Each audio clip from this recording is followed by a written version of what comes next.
সোহেলি, ধান থেকে অর্থাৎ ধান থেকে যখন চাল বের করা হয় তখন যে কুড়া বের হয় আসলে অনেকটা পেছনে সে কুড়ার মতোই দেখা যাচ্ছে।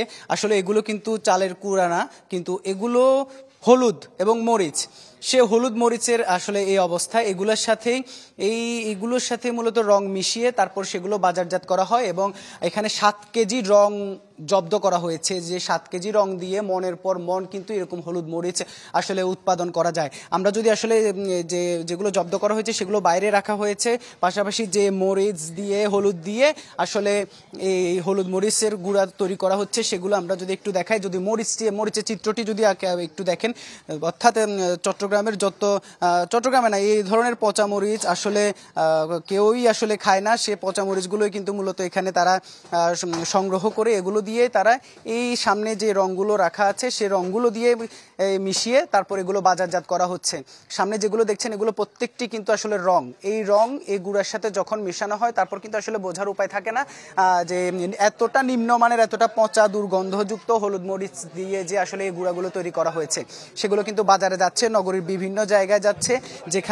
যেখানে বাজারে খোলা মরিচ আর হলুদের গুঁড়া পাওয়া যায় সবগুলোই কিন্তু আসলে এই ধরনের এই এলাকায় আরো বেশ কয়েকটি আছে এরকম, তবে সেগুলোর আসলে সন্ধান মিলছে না যেহেতু স্থানীয়রা মুখ খুলছে না।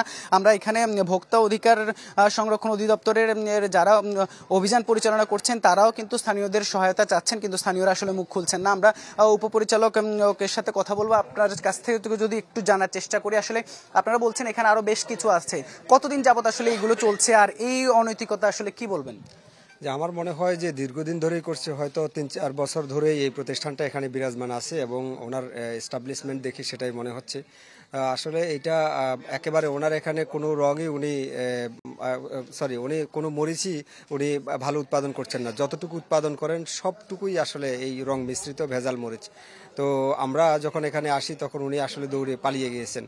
তা আমরা এখানে স্থানীয়দের সহযোগিতা চাচ্ছি, যদি আশেপাশে আরও এরকম কোনো প্রতিষ্ঠান থাকে আমরা তদারকি করে ব্যবস্থা গ্রহণ করব। আর আপাতত এই প্রতিষ্ঠানটা যেন এরকম ব্যবসা আর না করতে পারে এ বিষয়ে আমাদের একদম সার্বিক তদারকি অব্যাহত থাকবে। আর একটা বিষয়, একটু সাধারণ মানুষরা যেন এই খোলা পণ্য ক্রয়ের ক্ষেত্রে একটু সাবধানতা অবলম্বন করে। যে মরিচটা একটু চকচকে বেশি, বাজারে আরও একটা রং আছে, মরিচ আছে, এটা কাশ্মীরি মরিচ নাম, এটা ইন্ডিয়ান, কিন্তু আসলে এটা আমদানিকারক নাই। তা আমরা সেই মরিচটা খুলে দেখেছি যে সেটার মধ্যে এই রং মিশ্রিত মরিচ, একেবারে এই রং মিশ্রিত মরিচটাই এটা কাশ্মীরি মরিচ লাল বলে বিক্রি করে দিচ্ছে। অসংখ্য ধন্যবাদ। আমরা এই প্রতিষ্ঠানটিকে আসলে 2 লাখ টাকার মতো ইতোমধ্যে জরিমানা করা হয়েছে, যদিও প্রতিষ্ঠানের মালিক পলাতক রয়েছে আর একজন প্রতিনিধির মাধ্যমে তিনি এটা পাঠিয়েছে। আমি যদি এখানে বস্তাগুলো আসলে একটু দেখাই, আসলে কি পরিমাণ পচা দুর্গন্ধযুক্ত মরিচ, এগুলো সব কিন্তু হলুদ মরিচের বস্তা, সবগুলোই কিন্তু আসলে পচা দুর্গন্ধযুক্ত এবং যেগুলো আসলে একেবারে গ্রামে গঞ্জে মরিচ তোলার পরে যেগুলো আসলে ফেলে দেওয়া হয় সাধারণত, সেগুলোই মূলত এখানে তিনি সংগ্রহ করে রেখেছেন অধিক মুনাফার আশায়। এই কাজটি তিনি করছেন, এই অন্যায় অপরাধ তিনি করছেন। আর এই এলাকায় যেহেতু আরো বেশ কয়েকটি আছেন, তবে স্থানীয়রা যেহেতু মুখ না খোলাতে আসলে সেগুলো ওর সন্ধান এখন পর্যন্ত মিলছে না।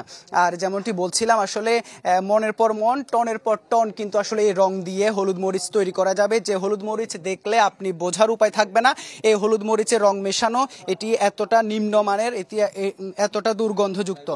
তো যেমনটি বলছিলাম, আসলে ভোক্তা অধিকার সংরক্ষণ অধিদপ্তর কিন্তু স্থানীয়দের যে সহায়তা সেটি চাচ্ছেন। তারা বলছেন যে আসলে তাদেরকে যদি তথ্য দেওয়া হয় তারা আরো যেগুলো আছে সেগুলো তো তারা অভিযান চালিয়ে সেগুলো বন্ধ করে দিবেন। সোহেলি,